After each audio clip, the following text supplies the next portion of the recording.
നാലാം ഘട്ട തെരഞ്ഞെടുപ്പിന്റെ പരസ്യ പ്രചാരണം അവസാനിച്ചു. ആന്ധ്രാപ്രദേശിലെ 25 മണ്ഡലങ്ങൾ ഉൾപ്പെടെ നാലാം ഘട്ടത്തിൽ 96 മണ്ഡലങ്ങളാണ് മെയ് 13-ന് വിധിയെഴുതുന്നത്. അഖിലേഷ് യാദവ്, മെഹുവ മൊയ്ത്ര ഉൾപ്പെടെ നിരവധി പ്രമുഖർ നാലാം ഘട്ടത്തിൽ ജനവിധി തേടുന്നുണ്ട്. 9 സംസ്ഥാനങ്ങളിലും ഒരു കേന്ദ്രഭരണ പ്രദേശമായ ജമ്മു കാശ്മീരിലെ ശ്രീനഗർ മണ്ഡലം ഉൾപ്പെടുന്ന 96 മണ്ഡലങ്ങളാണ് മെയ് 13-ന് ജനവിധി എഴുതുന്നത്.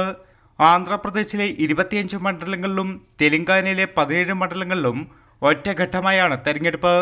ലോക്സഭാ തെരഞ്ഞെടുപ്പിനൊപ്പം നിയമസഭാ തെരഞ്ഞെടുപ്പും ആന്ധ്രയിൽ നടക്കും. കൂടാതെ ഉത്തർപ്രദേശിൽ 13-ഉം മഹാരാഷ്ട്രയിലെ 11-ഉം മധ്യപ്രദേശ്, പശ്ചിമ ബംഗാൾ എന്നീ സംസ്ഥാനങ്ങളിലെ 8 മണ്ഡലങ്ങൾ വീതവും ബീഹാറിൽ 5-ഉം ജാർഖണ്ഡ്, ഒഡീഷ എന്നീ സംസ്ഥാനങ്ങളിലെ 4 മണ്ഡലങ്ങളിലുമാണ് നാലാം ഘട്ടത്തിൽ തെരഞ്ഞെടുപ്പ് നടക്കുക.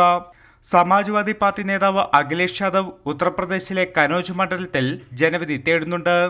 സഭയിൽ ചോദ്യത്തിന് കോഴ വാങ്ങിയതിന് MP സ്ഥാനം നഷ്ടപ്പെട്ട തൃണമൂൽ കോൺഗ്രസ് നേതാവ് മെഹുവ മൊയ്ത്ര ബംഗാളിലെ കൃഷ്ണനഗറിൽ മത്സരിക്കുന്നു.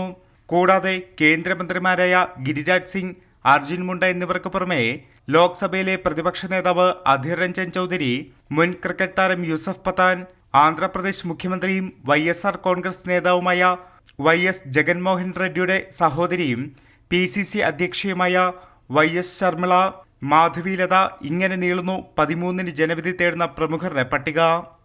കൈരളി ന്യൂസ്, ദില്ലി.